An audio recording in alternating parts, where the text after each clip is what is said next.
Hey guys, so today I wanted to talk about how to develop a yoga routine that works for you.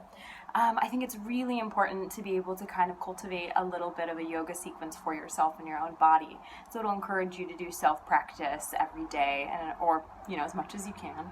And it also will help you target specific areas of your body that you need to stretch. Because sometimes not just stretch, but build flexibility in, release the a chronic block out of there, an emotional block or any kind of memory you're storing in there, and also to just target for overall balancing in your body and to help achieve that kind of state of balance in your body. Sorry, I don't know if there's a better way to put it. It's just everybody's so individual and everybody's so unique in how we hold tension and energy and memories and what chronic blocks we have that prohibits energy to flow through. So that's why it's so important to have your own yoga sequence that's good for your body. And if you just go to a bunch of yoga classes and are doing YouTube yoga, that's awesome. I am a full supporter of doing yoga in any way you can.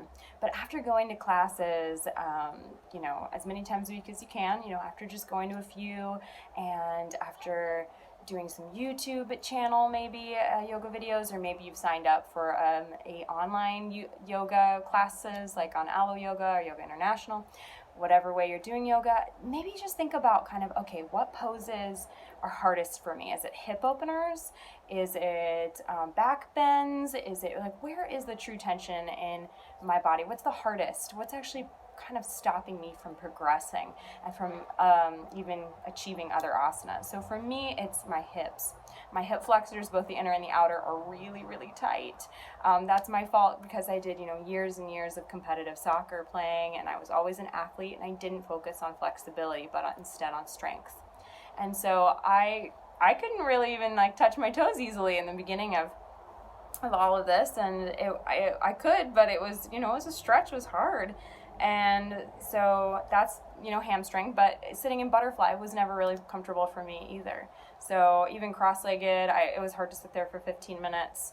And so I've had to do a lot of extra targeting in my hip joints. So what I would recommend for you is to memorize how to do some sunrise or sun salutations, right? Whether you're doing it from Hatha, from Ashtanga, Sun, Sal A or B, or all of them, I would recommend just having those in your back pocket. And so start on your mat and do 5 rounds at least. If you want to do more, that's excellent. I usually do 5 rounds of sun salutation A, and then 3 rounds for me. I do 3 rounds of B from the Ashtanga tradition. So that's what I do. And then I move into some standing asanas. So usually I go right into,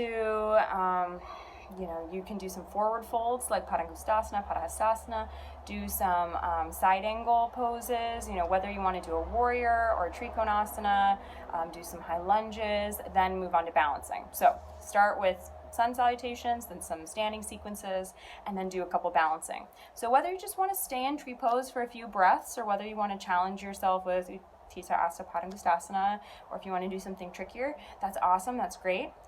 Do whatever feels good to you, but always incorporate a couple balancing in there. And then get on your mat, go through a vinyasa and sit down, and then do some seated sequences. So for me, I'm always targeting my hips. So I make sure before I fully get on the mat, I'm always doing malasana.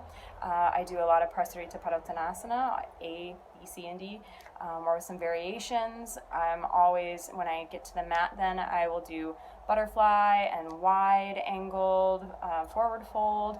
I'll definitely do happy baby. I'm just always frog. I've been sitting in frog for so long lately. So just what I'd recommend, as I said, pull things from classes. What asanas are the most challenging, and what, not strength asanas necessarily, but what parts of your body are resisting opening? What is the hardest and you feel like you have the slowest amount of progress in?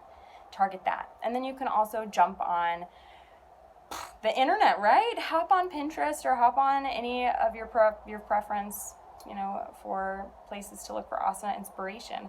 And then maybe make a list of your favorites and then keep it next to your mat, and then slowly and you'll memorize it. And so it's not always about having the most variety of asanas in your practice and going to the most amount of teachers and always trying new things. That's awesome. I'm so supportive. I do it too. Yay. But also have some asanas that you feel like are yours. You know, they're perfect for your body and for where you're trying to send energy through and into. I think it's so beautiful and so important to have your own yoga practice that you shape and you craft for yourself. There's something so intimate and personal in that, and I really encourage you to shape your own practice for you. All right, that's it for today, guys. I'll see you later. Bye.